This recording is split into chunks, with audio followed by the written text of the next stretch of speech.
திரு இபிஎஸ்க்கு என்ன தேவைப்படுதுன்னு, நீங்கெல்லாம் போன பிறகு நான் ஒரு வெற்றி ஈட்டி காட்டுறேன் பாருங்க. அப்படின்னா தான் இவருடைய தலைமைத்துவத்துக்கான ஒரு சால்டாரிட்டி கிடைக்கும். அண்ட் அவர் தலைமைத்துவம் போற்றப்பட ஆரம்பிச்சிடும். இப்போ நீங்க பொதுக்குழு கூட்டினாங்க. பொதுக்குழுல பார்த்தீங்கன்னா ஒரே ஜோஸ் தான். இபிஎஸ் அவர்களுக்கு வந்து கிட்டத்தட்ட திரு விஜய் அவர்களை அவங்க ரசிகர்கள் பார்க்குற மாதிரியான ஒரு பில்டப் ஒன்று கிடைச்சது. அங்கே வந்து எல்லாருமே அங்கே வந்து சத்தம் போட்டு இபிஎஸ் வாழ்க, தலைவர் வாழ்க, புரட்சி தமிழர் வாழ்க எல்லாமே சொல்லி எல்லாமே போனாங்க.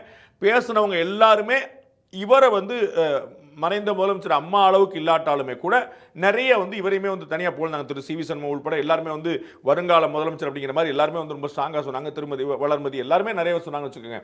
அப்போ அது வந்து ஏடிஎம்கே தன்களை ஒன்றா இருக்குங்கிறது காட்டுறக்கு உதவும். ஆனால் வெற்றி ஒன்று தான் கடைசி வரைக்கும் கொண்டு போய் சேரும். அல்லது இது ஒரு ஸ்டேட்மெண்ட்டாக இருக்கும், ஒரு புகழ் பாடுறாங்க, கட்சி ஒரு கையில் இருக்குங்கிறத தவிர கீழே வரைக்கும் போய் சேர்க்காது. அப்போ இவருக்கு இமீடியட்டாக தேவைப்படுறது ஒரு வெற்றி. அப்போ 2026 ஒரு நம்ம ஏற்கனவே சொன்ன 85 தொகுதிக்கு மேலே அவர் வந்து நிற்கணும். அது வந்து ஆட்சியை பிடிக்கணுங்கிறது தான் பிரதானம். ஒர்ஸ்ட் கேஸ் ரொம்ப மோசமான பெர்ஃபார்மன்ஸ்னா கூட 85க்கு மேலே போய் நிற்கணும். அப்படின்னா தான் கட்சி ஒருங்கிணைந்திருக்கு. நம்ம பலமுறை சொல்லியிருக்கோம்.